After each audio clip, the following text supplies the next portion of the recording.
নমস্কার, যুক্তি তর্ক সঙ্গে অর্কই আপনাদের স্বাগত। আপনাদের সঙ্গে আমি অর্কপ্রভ সরকার। মানিক ভট্টাচার্যের দাদাগিরি দেখেছেন বুধবার এসএসকেএমে? যেন মনে হচ্ছে কোনো নিরাপত্তা প্রাপ্ত কোনো রাজা, কোনো মন্ত্রী শান্ত্রী গট গট করে এসএসকেএমের চত্বরে ঘুরছেন। চেঞ্জের সমস্যা মেনলি সেটা দেখালাম, একটু ডাক্তারবাবু দেখানো হয়ে গেছে, সেটা আপনাকে আমি বলবো না, আর আপনি ডাক্তারও না, বুঝবেনও না। আমি গাড়িটা করি, ডাক্তারবাবু দেখে ওষুধ দিলেন, খাবো আবার কি। Season change, just season change. গাড়িটা করি, don't say on all this thing in hospital please. এটা hospital, you please maintain that. এখানে আমার শরীরের একটু সমস্যা হচ্ছিল, দেখিয়েছি, ওষুধ দিয়েছে, বাড়ি চলে যাচ্ছি। সেটা অ্যাজ ইউ ইন্টারপ্রেট, যেখানে থাকি ওটাই বাড়ি। আচ্ছা, এ কোথায় গেল? গাড়িটা কই? এটা হসপিটাল, চিকিৎসার জন্য এসেছি, প্লিজ চিকিৎসা করাতে দিন। আপনাদের জন্য আরও শরীর খারাপ আমার বেড়ে যাবে ইফ ইউ বিহেভ লাইক।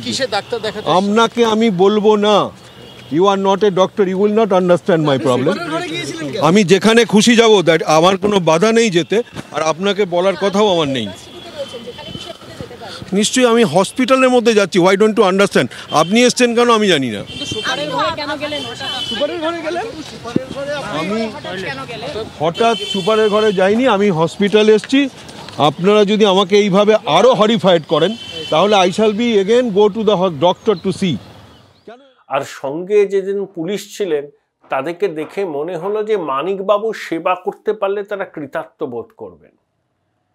সংবাদ মাধ্যমের সামনে সব অনির্বচনীয় কথা বললেন, যেখানে খুশি সেখানে যেতে পারি, আপনাদের বলবো কেন, এই আমার গাড়িটা কোথায়। মানে তিনি যে সংশোধনাগারে আছেন সেটা বোঝার কোনো উপায় রইল না। গটগট করে এসএসকেএমের সুপারের ঘরে ঢুকে গেলেন, কেউ তাকে জিজ্ঞাসা করলেন না কেন আসছেন, কি প্রয়োজনে আসছেন। এই হচ্ছে বাংলার প্রভাবশালীরা।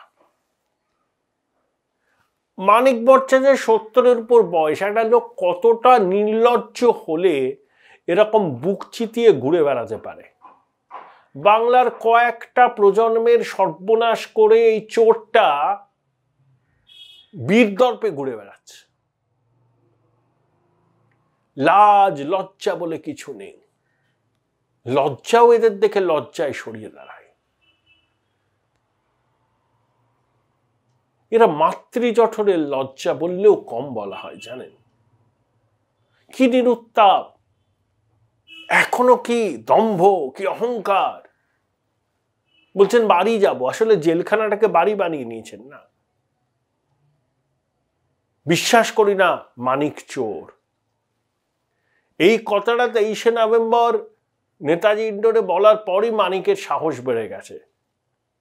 মুখ্যমন্ত্রী বিশ্বাস করেন না মানিক চোর, তাহলে রাজ্য প্রশাসনের অন্তর্গত জেলখানায় মানিক ভট্টাচার্যের ট্রিটমেন্ট তো আলাদা হতে বাধ্য। সঙ্গের দুজন যে পুলিশ কর্মী ছিলেন, দোষ দিই না তাদের, তারা বেশি নিয়ম কানুন আইন দেখাতে গেলে তাদেরকেই হয়তো শাস্তির মুখে পড়তে হতে পারে।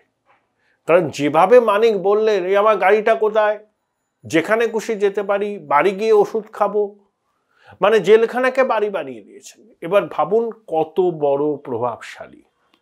সংশোধনাগারে থাকাতেই এই দেমাক, এই দাপট, দড়াকে সরাজ্ঞান করা, তুচ্ছাতি তুচ্ছ করা, লজ্জা গ্লানির লেশমাত্র নেই। কতটা নির্লজ্জ বেহায়া হতে পারে এই লোকগুলো।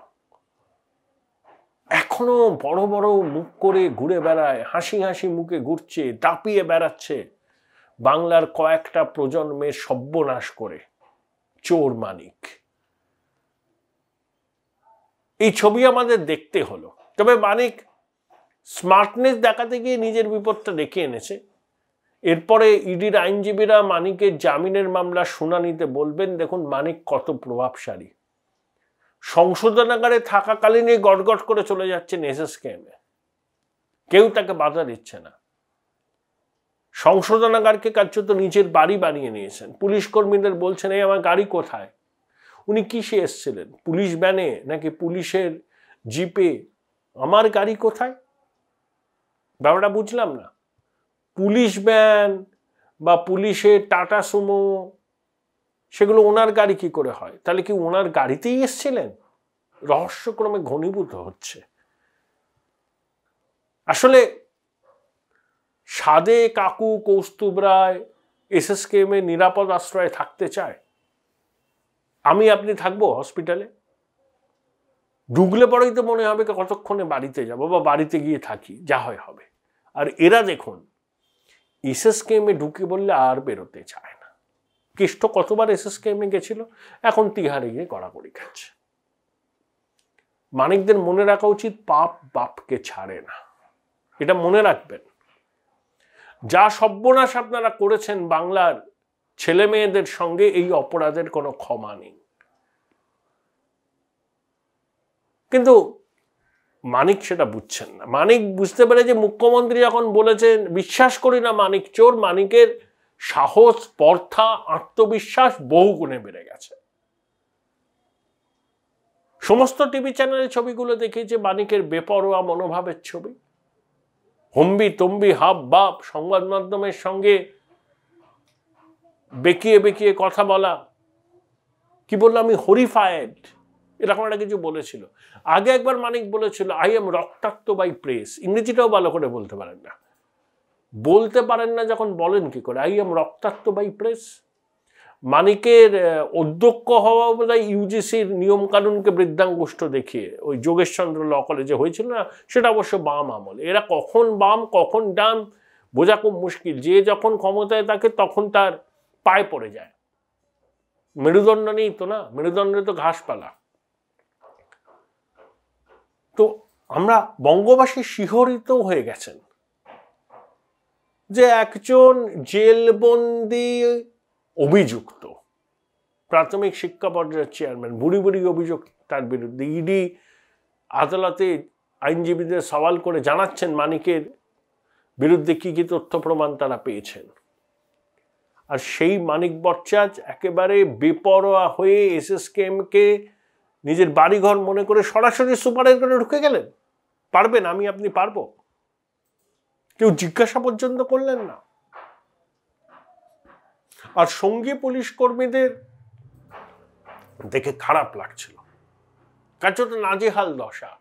মানিকের হম্বি তম্বি হুকুমের মুখে তারা কার্যত কেঁচো হয়ে দাঁড়িয়ে আছেন। মনে হচ্ছিল মানিকের নিরাপত্তারক্ষী, মানিক একজন ভিভিআইপি, মানিক যে একজন জেলবন্দি অভিযুক্ত, সেটা মানিকের হাবভাব হাঁটা চলাই কিন্তু বোঝা যাচ্ছিল না। সাধে বলি ঈশ্বর পরিত্যক্ত বঙ্গদেশ, এখানে চোরেরা বুক ফুলিয়ে ঘুরে বেড়ায়, সুপার স্পেশালিটি হসপিটালে বেপরোয়াভাবে চলে যায়, আর বাচ্চাদের আইসিইউ বেড দখল করে থাকে 62-63 বছরের কালীঘাটের কাকু। দিনের পর দিন এসএসকেএম থাকেন প্রভাবশালী দুর্নীতিবাজে না, আর অনেক মানুষ বেড না পেয়ে মাথা কুটে মরে। এই তো ছবি, এই তো ছবি বাংলার।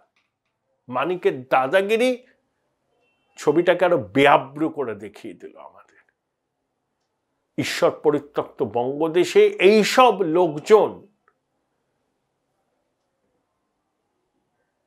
দাদাগিরি করা স্পর্ধা দেখায়, কারণ তারা জানে প্রশাসনের সর্বোচ্চ স্তর তাদের পাশে এখনো আছে। তাই কুছ পরোয়া নেই মনোভাব তাদের। ধিক্কার, দুর্ভাগ্য দুটোই। Join Indian Institute of Hotel Management now. Right choice, right decision.